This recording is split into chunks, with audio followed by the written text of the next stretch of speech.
Are you wondering how to pay for your kids or stepkids' college? Do you know about the recent change in FAFSA application and the impact it has on divorced parents and blended families? What are the best strategies that will give your student the best chance of getting accepted in the college they want? So let's find out on the Stepmom Wisdom Circle. Welcome to the Stepmom Wisdom Circle, a place where we discuss, discover, and explore the complex world of being a stepmom. I'm your host, Claudia Chenevert, the Stepmom Coach, bringing you over 3 decades of stepmom experience and professional coaching wisdom.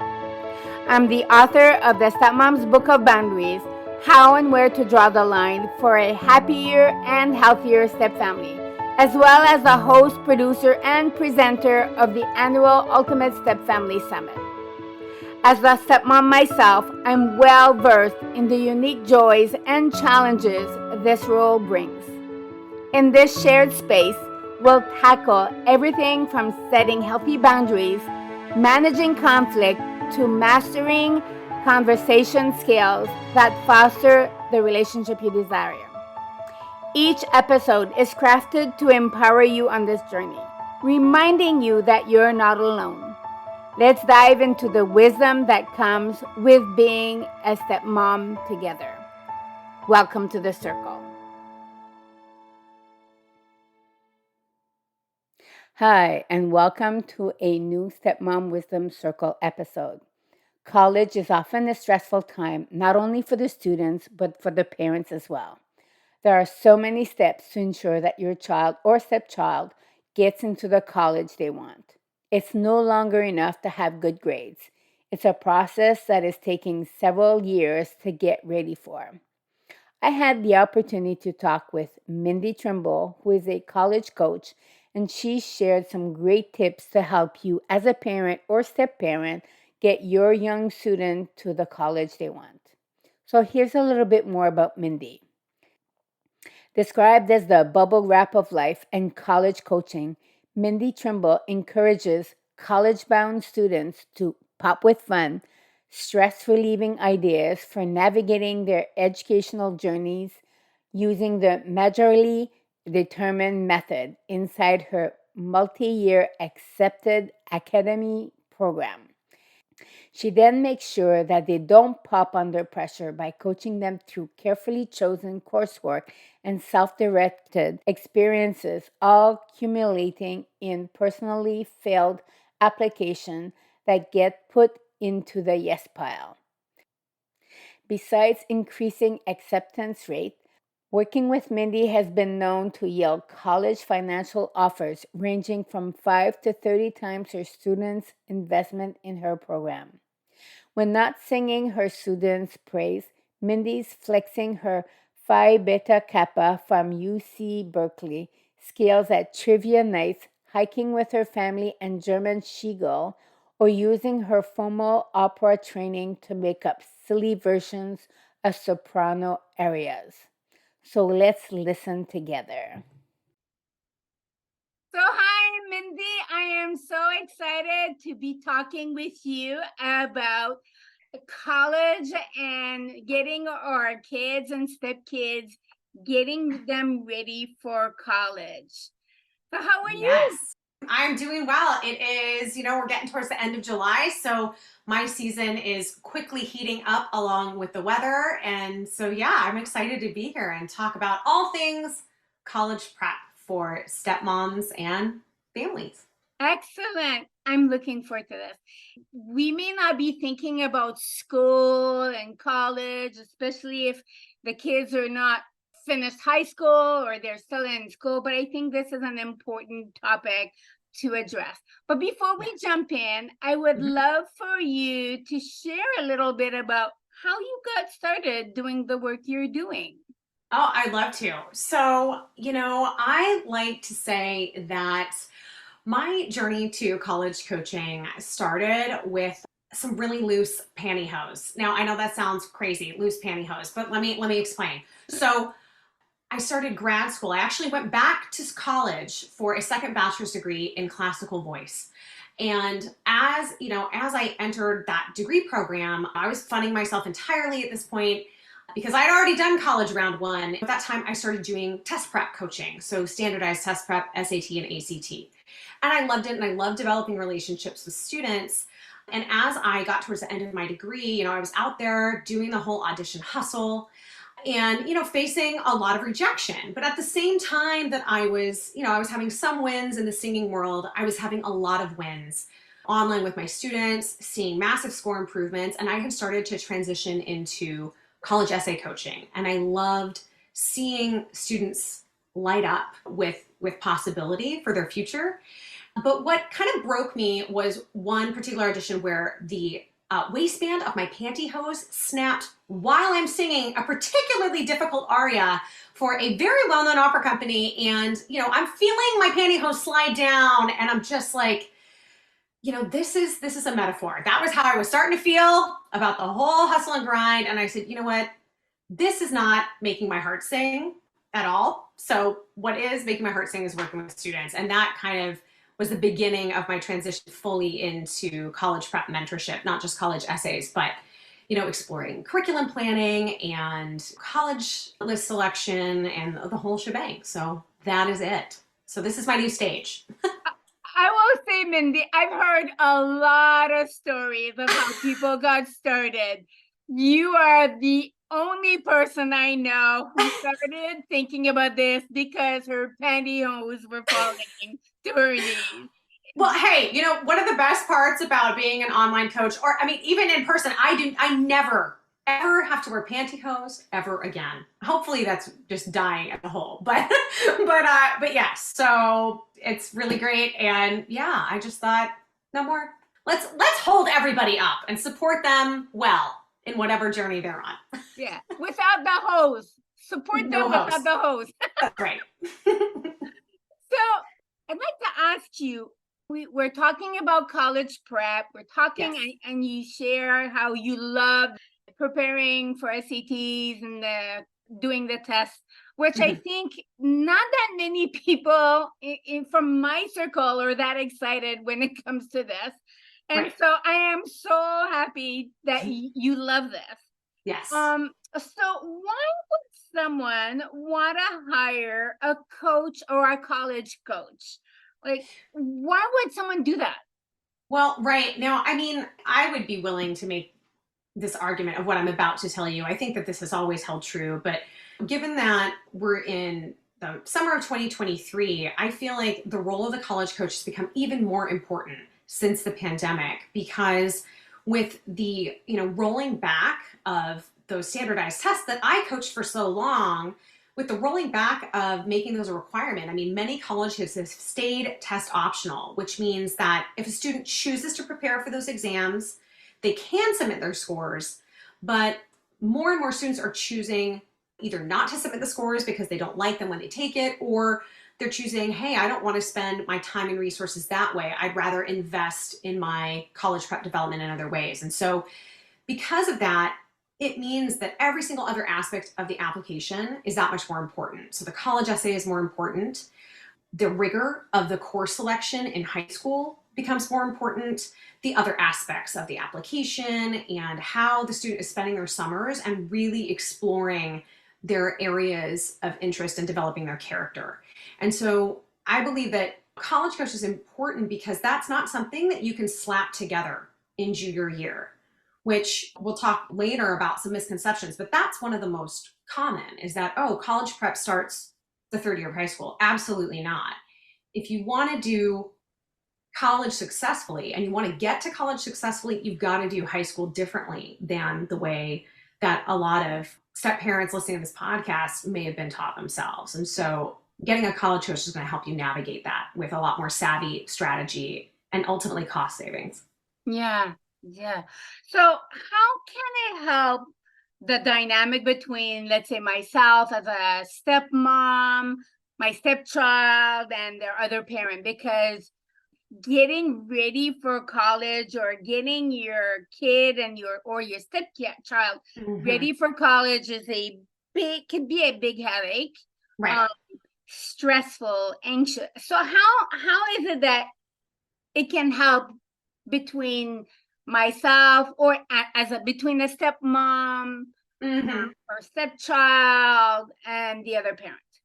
Right. So I've had plenty of divorced parents and stepmoms and stepdads that I've worked with. And I feel that one of the most helpful ways that, I can be present during this process for families with, multiple parents and married spouses is that I really function as a go-between, not just for messages that the parents want to deliver to the student with a different tone or just from a different mouth, but also between the parents themselves, right? So I send regular progress updates.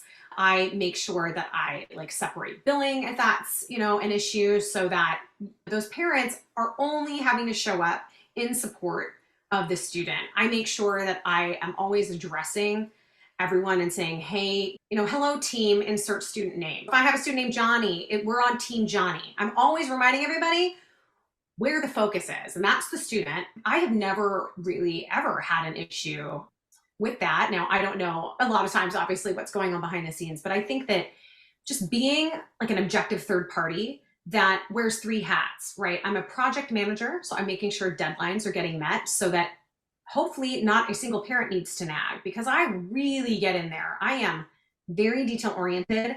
I'm giving the student personal deadlines that are well in advance of the actual deadlines to make sure that that's not something a parent has to worry about. I'm also a cheerleader, so I'm providing, the emotional support that obviously I hope parents are delivering too, but that they know that they're getting that from me as well. And then finally, I'm also a writing coach. So I'm really attacking the whole process from three directions. And I think one of the biggest compliments I get from parents is you made this so easy. I did not have to remind my student about anything.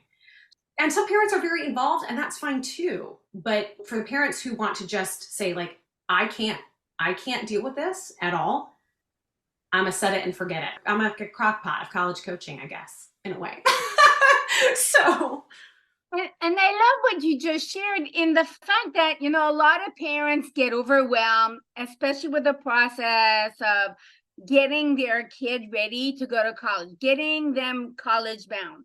And you mhm, and I talked before doing this call about it starts way before way before. senior year or even junior Yes. year, correct? Yes, way before. Especially if your goals are, to get to and through college with as much reduced college fees as possible. If scholarships are a high priority for your family, it's even more important to start early, learning how to write scholarship essays, finding out what scholarships are available, even the financial side of it, which obviously is a very thorny topic for students with divorced parents. You want to start that conversation early as well, just because financial deadlines are some of the, well, not some of, they are the first deadlines you're going to encounter in the fall of the student's senior year. There's a lot of changes happening actually right now on that landscape, but that's something that the sooner that you kind of explore what it looks like together when there's not that looming deadline right in your face a couple months down the road, the better, so that you can start kind of anticipating what's coming. And I love that you brought up the financial piece. It's the first deadline.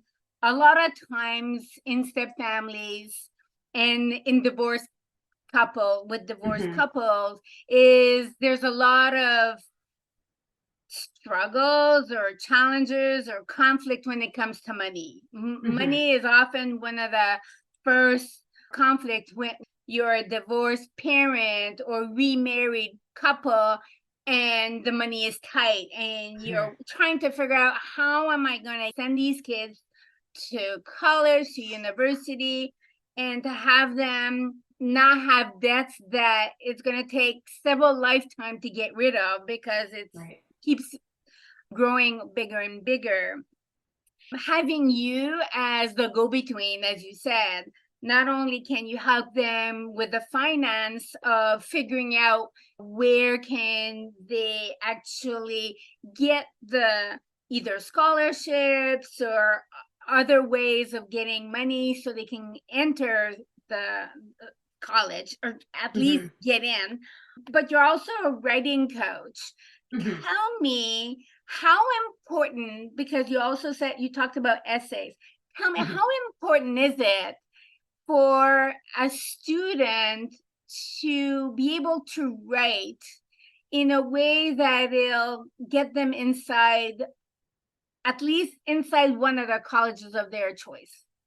Right. I really do feel that, again, going back to the pandemic and since this advent of test optional admissions, since admissions are looking at applications more holistically, the weight of that essay is heavier. It's become greater in recent years because it's really like the glue that's holding all of the other pieces of the application together. Because the transcripts are going to be telling one story, right? That's the numerical story. It's also telling the story of what difficulty level of classes the student has chosen to pursue. Then you've got the activities list, which is, just a list with very little description about how the student has chosen to spend their time outside of the class. And then you have, the written content.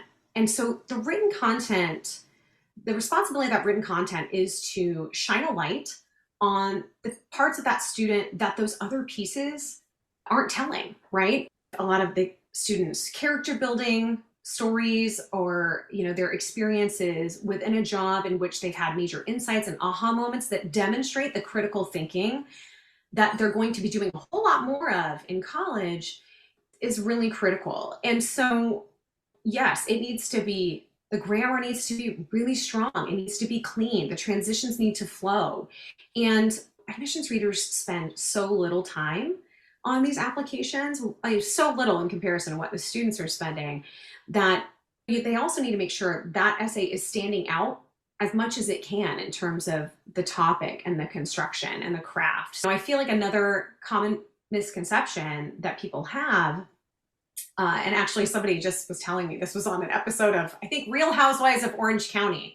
They were having an argument about, oh, well, we can just hire an editor to edit the essay, or no, we need a college coach. And this is one essay where just getting a proofreader is not gonna cut it, because it's not like essays that students are trained to write.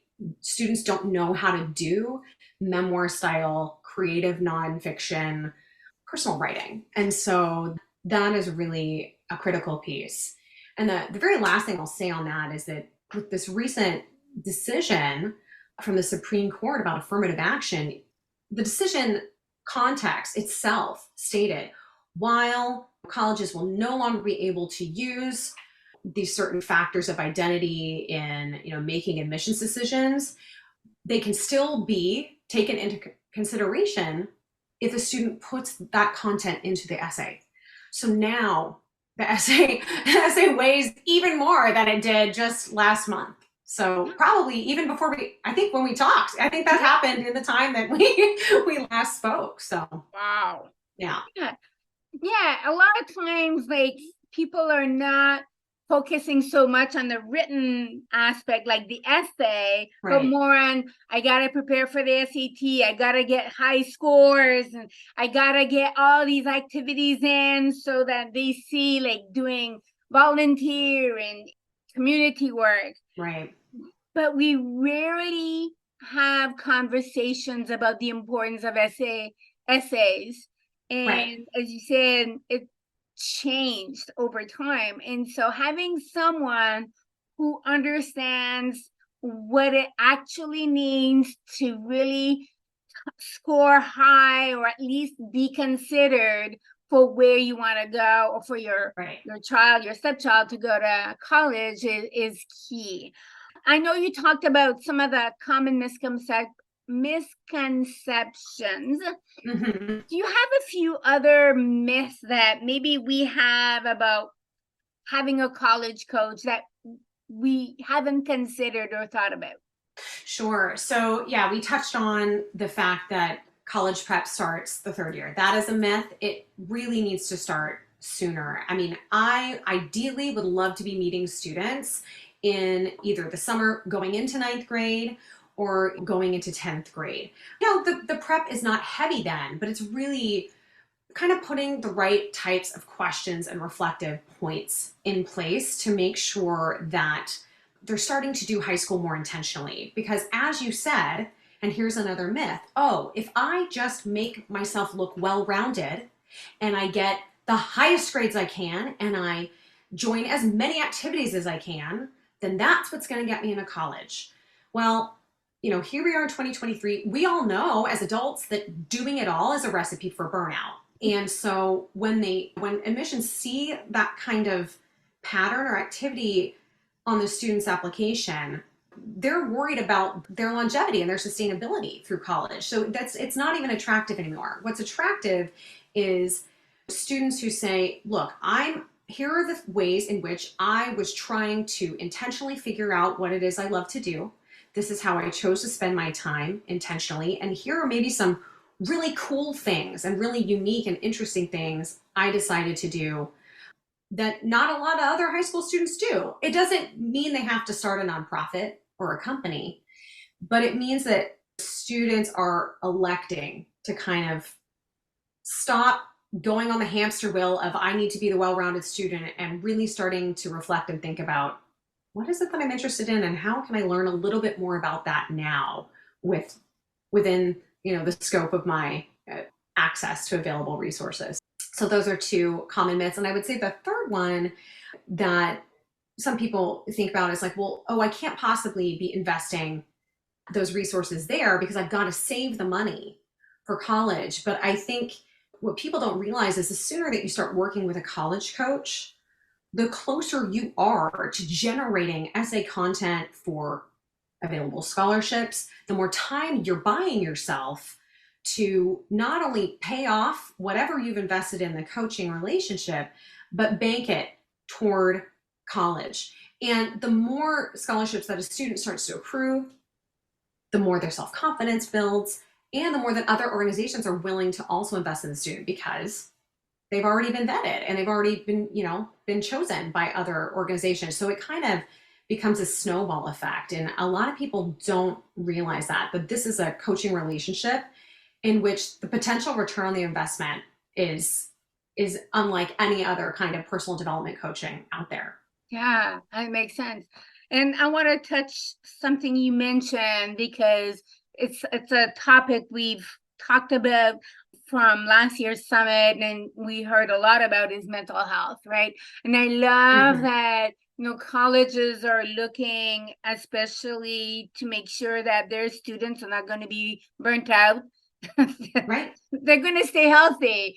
We want to teach our young adults or future adults to not jump in the hamster wheel and burn out before they even have a chance to do anything. Right. And I would even say to that's yet another benefit is that, well, let me say this, another common misconception is that the college essay has to be about a big challenge you've overcome. And that's not true. And what I've seen year after year, unfortunately, is that a lot more students are experiencing struggles with anxiety and they don't really know how to write about having overcome the anxiety. And so as a result, the message they're communicating to admissions boards is, I'm struggling with this and I'm still struggling with it and I don't quite have the tools to deal with it. And that does not give them a vote of confidence in the student's favor to say, hey, yeah, come here. They want to see a student, if they are going to write about a challenge, they want to see how they've overcome it so that they have faith that the student will be able to seek out the necessary resources to overcome other challenges, whatever those might be. But another kind of hidden benefit, I think, to the coaching relationship for stepmoms and stepdads is that by having a third adult in the mix, they're not a family member, they're not a teacher, and yet they're helping the student achieve this very tangible outcome, what it allows for the parents to do is just enjoy the more intimate bonding conversation. So if you're a stepmom and you've invested years trying to build bonds with your stepchild, now you've got a coach in your corner that's like, I'm handling logistics, right? So now all you need to focus on, should you choose to, is exploring what the student wants to do, talking about the future in fun, stress-free ways, just exploratory. So, and it kind of goes along, I heard you in an earlier interview talking about Hopefully a stepmom can become this kind of role model for the stepchild. You can really lean into that in those final years that the stepchild is at home and set the tone for them leaving the nest. You can really create a long lasting positive effect in the relationship. And I love you shared this because oftentimes stepmoms feel they have to figure out, okay, how can I get involved? What am I supposed to do? What's my role? And having a college coach like you, it takes the pressure off the stepmom to be pushing her stepchild in performing, in getting involved. And so this is an amazing way for stepmoms and dads to not feel like I have to be the bad person, the bad parent, the parent that is pushing our kid to do well so that they can go to college, they can go to university, they can get to the next level of their existence, which is becoming a young adult. And so, and to help them figure it out, because one of the things I have seen is kids feel their parents are pushing them into a box or a area or a discipline, if you wish, that they may not even like. And so I'd love for you, how can you help like these kids in understanding how do you choose not only to get into college, but what is it what area do you go into? Is that part of your process? Oh yes, that is my favorite part of the process. That is what really has been lighting me up in the past couple of years of my practice, is that I developed a framework. It's the majorly determined framework, and it's got 4 pieces. So the first thing I like to do with my students who come to me in 8th, 9th, or 10th grade is first we dig, and we dig into what they love to do, how they're spending their time. Nothing is off limits. Some students are like, oh, well, I play video games. I'm like, yes, tell me all of the things. I want to know. What do you search? In sessions, I've had students, they'll come to say, oh, I don't have that many. I'm not that interesting. I don't do a whole lot. I'm like, oh yeah, can you look up your browsing history right now? Pop it up, read to me what you got. Believe me, they're interesting. Everything is interesting, and everything can be looked at from this academic critical lens. And the thing is that they just don't know it yet. They don't know that there are majors that combine their love of, say, nature and business. Like there are environmental science and economics degrees, and they just don't know. And so I really love digging into their interests first and then discovering what's out there, discovering those types of programs and teaching them how to search college websites in a non-frustrating, anti-boring way. Anti-boring is a term that I borrow from Gretchen Wegner. She is a hugely amazing executive functioning coach, so check out her content online. So we discover, and then we design. So we'll make a mini college list based on these newfound interests, and we also design a mini resume, because most students at that age don't have that. They feel like, oh, well, how can I start to get some experience in the world? Well, we got to have a resume. So we design a little resume, and then we talk about how we distill everything we've learned.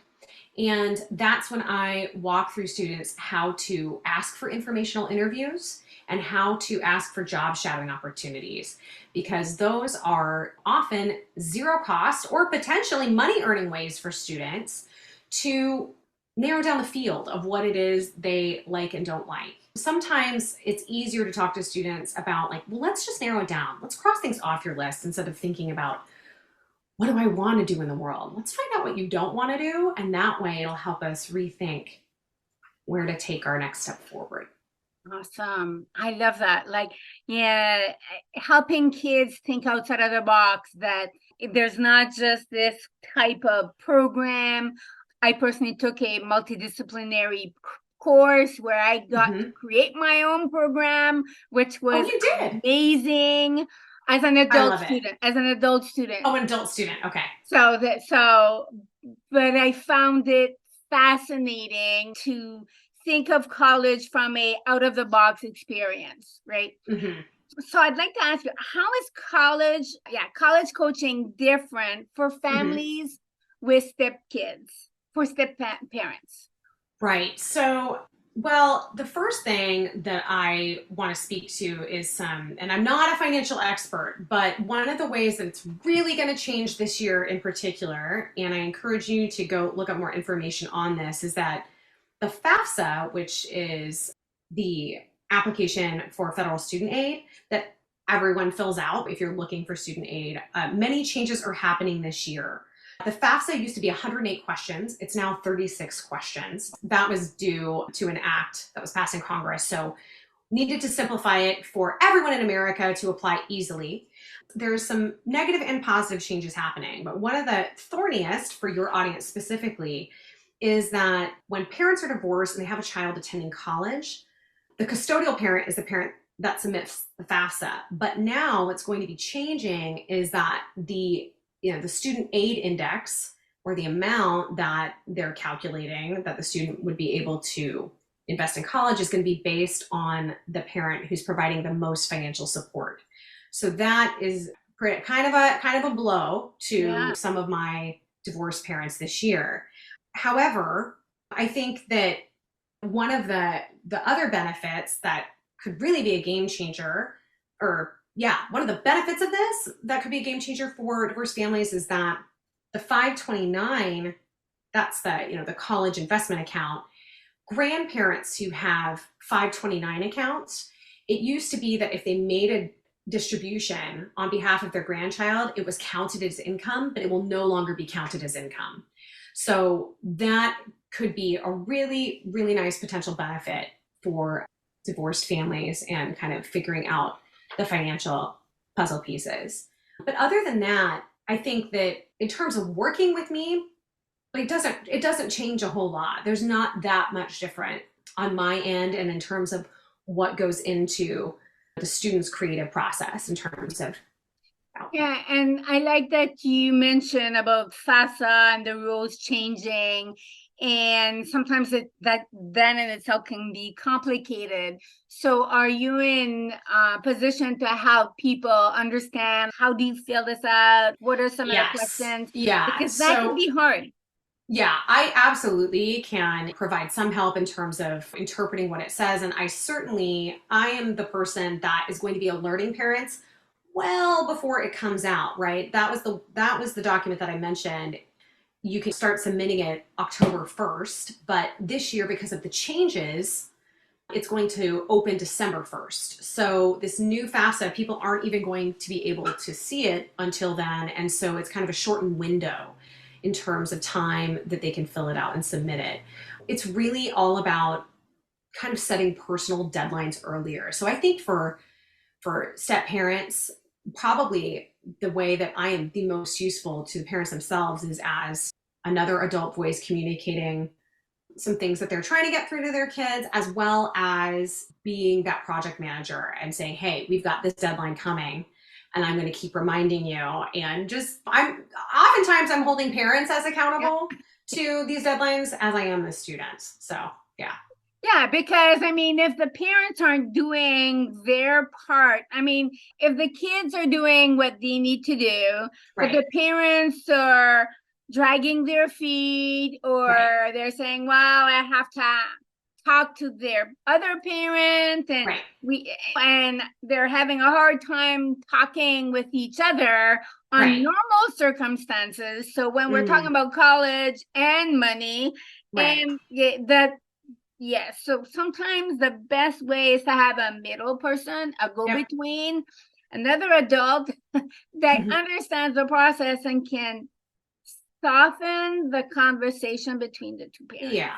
Yeah. Because then it just becomes more transactional. It's like, okay, I just need this piece of information and I don't have any emotional attachment about it. And I'm always reminding everybody, like, about the why. The why is so that this amazing human that you all love so much can get into the best fit college for them, and truly the best fit. And that's another thing. If I'm doing a lot of work, years of work, 2 to 3 years of work, helping the student figure out where they want to go and what they love, they're probably going to A, not change their major once they get there. So that's going to help them. B, finish their degree in 4 years as opposed to 4.5 or 5, and get them into a job field that they're excited about. So it's like the idea is that the earlier you start, the smoother the ride, even if shifts happen. Yeah, that makes so much sense because there's so much waste when the Right. kid goes into college or university and has no idea, and they're in there and they have to figure it out on the fly. It's a Hmm. lot. Yeah, it's very stressful. So, Right. how can investing in a college coach early help reduce, and we just touched on this, Sure. reduce college costs? So, tell us more about it. Right. So you're able to start keeping an eye because you're getting a bird's eye view so early. It means that you've got another adult on the team looking for opportunities that typically when you're managing so much as parents, you're managing your job, you're trying to focus on just getting your student to and through high school successfully. Those scholarships can be like, oh, that's a nice to have, but we'll probably just end up taking out loans or taking out the full financial aid award. But really, if you invest a little more upfront and having somebody there to say, well, now it's not a nice to have, now it's a to do, and we're going to start applying and trying to get that money together. That's going to really add up in terms of offsetting those costs. And by identifying potential best fit colleges early, the student has more time to show those campuses demonstrated interest. And some colleges really take that demonstrated interest in their programs very seriously. And you can even start reaching out to the scholarship offices at those campuses saying, hey, I really want to go to your school. I've known I've wanted to go to your school since I was a ninth or 10th grader. And what can I do to afford it? My family, we don't know what our FAFSA contribution is going to be yet, but they may have siblings in college. And even if they don't, they can just say, it's my goal to graduate with as little college debt as possible. And so then you can start getting other people on the team that's helping them reduce those college costs. Yeah.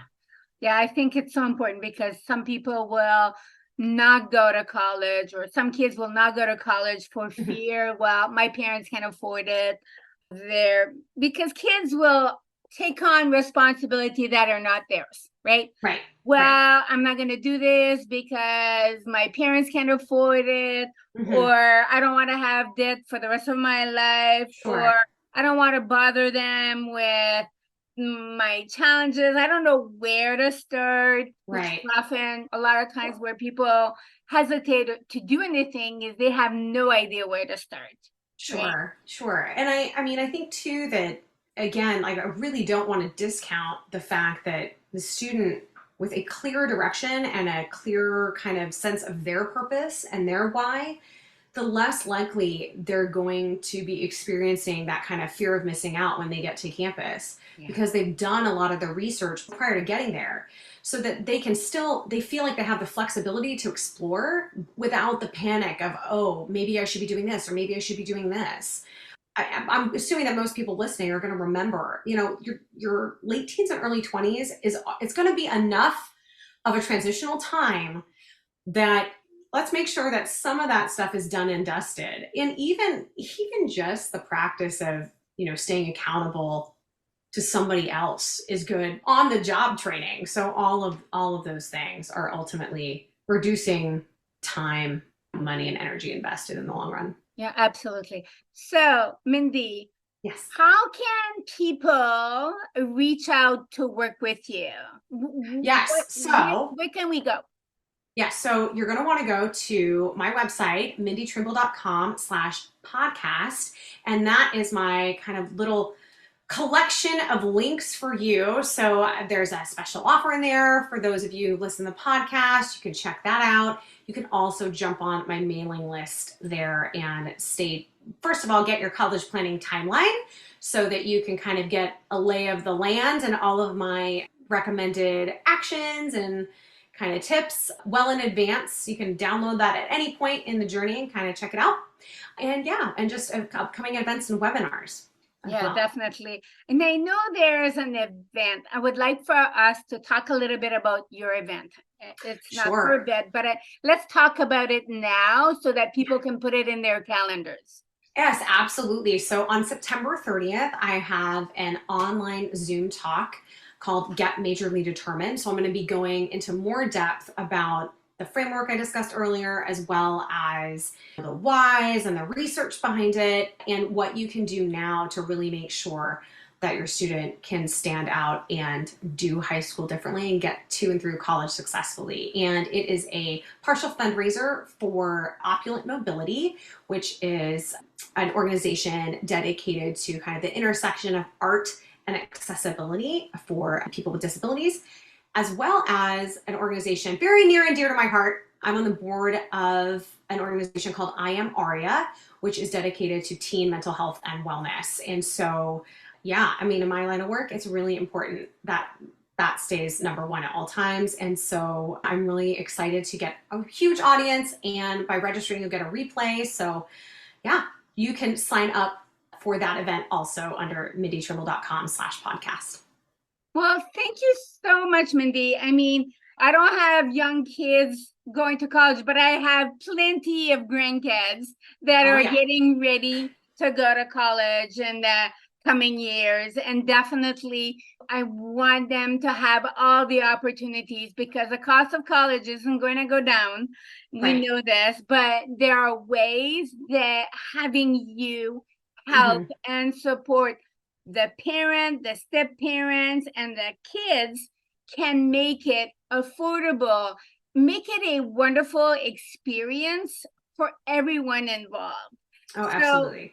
thank you, everybody. Make sure to follow Mindy at minditrimble.com/podcast. The Yes. links will be in the show notes, so make sure to check that out. And again, thank you so much, Mindy. And I look forward in participating in your upcoming event, September 30th. Thank you. And I am excited about your upcoming summit. Can you tell me those dates again? I just want to make sure I have them down. So the summit is September 13th to the 15th, Uh-huh. 2023, and it's a 3-day event for step families to understand about mindset, the importance of mindset. So this will be a perfect time for focus on your mindset so then you can send your Nice. kids to college. Yes, I love it. Mindset is so important, and I will be looking forward to it and checking out. I like to hang out on Instagram, so I will be all over Instagram resharing all of the promotion for it. Thank you so much for having me. You're welcome. Take care. Bye. Bye. So thank you, Mindy, for sharing these great tips in helping our kids and stepkids get into college. Now, if you found this episode helpful, please share it with other stepmoms or stepfamilies who might find this information helpful. If you have a moment, please leave a review on either Apple Podcasts or wherever you listen to your podcast. Your feedback helps us reach more people and create content that serves you better. And again, if you're looking for support or guidance, I encourage you to check out my book, The Stepmom's Book of Boundaries, available in paperback, ebook, or audiobook. And be sure also to check out Mindy's website to find out more about how you can get your student into college. Again, thank you for tuning in to Stepmom Wisdom Circle. Remember, you are valued, you are seen, and you are doing a wonderful job. So until next time, keep shining your light, setting a positive example.